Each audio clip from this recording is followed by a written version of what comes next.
रुक करते हैं अगली खबर की ओर जो कुरुक्षेत्र से सामने आ रही है। आपको बता दें कि केंद्रीय मंत्री मनोहर लाल के चीफ मीडिया एडवाइजर एवं जन चेतना ट्रस्ट के अध्यक्ष सुदेश कटारिया ने मीडिया को जानकारी देते हुए बताया कि हरियाणा सरकार की ओर से संत शिरोमणि गुरु रविदास जी की 649वीं जयंती पर कुरुक्षेत्र के उमरी में 31 जनवरी को राज्य स्तरीय समारोह का आयोजन किया जाएगा।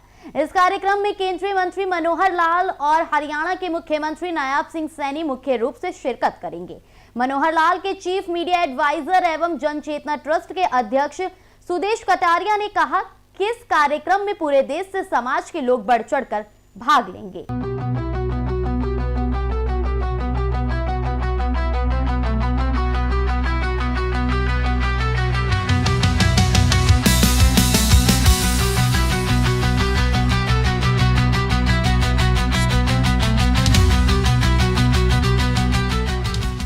हमने एक संगठन हरियाणा प्रदेश में विधानसभा के चुनावों में खड़ा किया था जिसका नाम हमारा संविधान हमारा स्वाभिमान जन चेतना ट्रस्ट है, जिसके अध्यक्ष के रूप में मैं काम कर रहा हूं।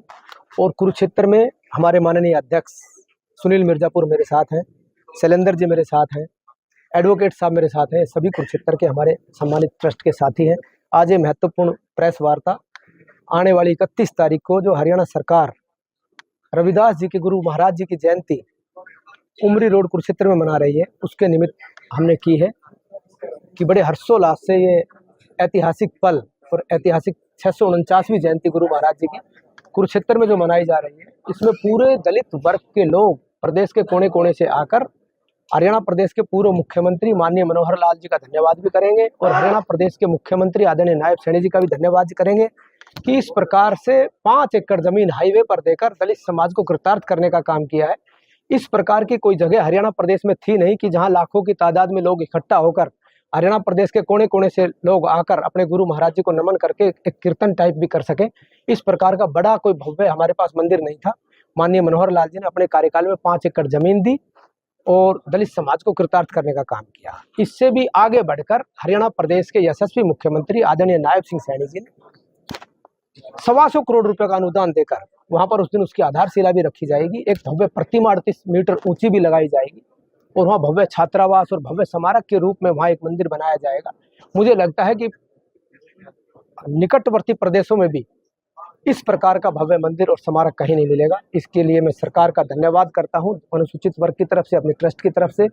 जिस प्रकार से हरियाणा सरकार अपने स्तर पर यह जयंती मना रही है, अनेक सामाजिक संगठन सरकार का सहयोग कर और बढ़ चढ़ कर हिस्सा ले रहे हैं। उसी कड़ी में हमारा जन चेतना ट्रस्ट भी बढ़ चढ़ कर हिस्सा ले रहा है। प्रदेश के कोने कोने से लोग हमारे भी आएंगे और माननीय पूर्व मुख्यमंत्री माननीय मनोहर लाल जी का और प्रदेश के यशस्वी मुख्यमंत्री नायब सिंह सैनी जी का धन्यवाद भी करेंगे, जिसकी अध्यक्षता हरियाणा प्रदेश के कैबिनेट मंत्री कृष्ण लाल पंवार जी करेंगे। और लोगों में भारी उत्साह इसलिए है क्योंकि 1966 में हरियाणा बनने के बाद भारतीय जनता पार्टी की सरकार के पहले अनुसूचित वर्ग अपने आप को ठगा महसूस करता रहा। किसी ने अनुसूचित वर्ग के हक और हकूक की लड़ाई नहीं लड़ी, किसी ने उनको आगे बढ़ाने का काम नहीं किया। लेकिन आज से 11.5 साल पहले हरियाणा प्रदेश में एक ऐसे राजनीतिक संत ने हरियाणा प्रदेश की बागडोर संभाली जिसने अनुसूचित वर्ग के हक और हकूक की लड़ाई लड़कर उनको आगे बढ़ाने का काम किया। हरियाणा प्रदेश की 3 मुख्य मांगे थी दलित वर्ग की 1966 में हरियाणा बनने के बाद। पहली हमारी ऐतिहासिक मांग थी हरियाणा प्रदेश में अलग से अनुसूचित आयोग बने, हरियाणा प्रदेश में सफाई कर्मचारी आयोग बने, हरियाणा प्रदेश में प्रमोशन में रिजर्वेशन मिले। ये तीनों मांगों पर किसी भी पार्टी और किसी व्यक्ति ने विचार नहीं किया। लेकिन उस राजनीतिक संत ने आने के बाद, हरियाणा प्रदेश की बागडोर संभालने के बाद अलग से हरियाणा प्रदेश में एक अनुसूचित आयोग भी बना, सफाई कर्मचारी आयोग भी बना, प्रमोशन में रिजर्वेशन भी मिले। निश्चित तौर पर दलित वर्ग को आगे बढ़ाने का काम किया और मजबूत करने का काम किया है। बिल्डिंग का स्ट्रक्चर क्या रहेगा कटारिया साहब? ऐसा बताया जा रहा है कि जो बिल्डिंग बनेगी जो वहाँ लगेगा दूर से, ताकि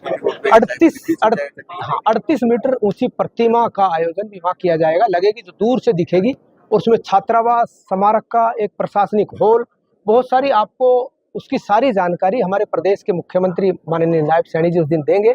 लेकिन 125 करोड़ की लागत से एक भव्य और दिव्य मंदिर वहां बनने जा रहा है, जो मुझे लगता है प्रदेश में और कहीं भी नहीं, निकटवर्ती प्रदेशों में भी कहीं नहीं है। इसके लिए दलित वर्ग में खास तौर पर उत्साह है और प्रदेश के कोने कोने से लोग आकर हरियाणा प्रदेश के पूर्व मुख्यमंत्री और हाल में प्रदेश के यशस्वी मुख्यमंत्री आदरणीय नायब सैनी जी का धन्यवाद भी करेंगे और अपने गुरु महाराज जी को नमन करने के लिए सब लोग इकट्ठा होंगे। कटारिया जी, क्या कहेंगे आज मनोहर लाल जी भी पंचकूला है, कहीं ना कहीं पंजाब के अंदर जिस तरह से एक बार फिर टहलाने की कोशिश की है, सभी जो रेलवे स्टेशन है उसको हॉट ट्रैक पे बाकायदा RDX रखा गया, क्या लगता है? आने वाले समय में भारतीय जनता पार्टी की सरकार बनना वहाँ तय है। मौजूदा सरकार से लोगों का भंग हो चुका है, खास तौर पर विपक्षी दल जो इंडी गठबंधन है कहीं भी नहीं है।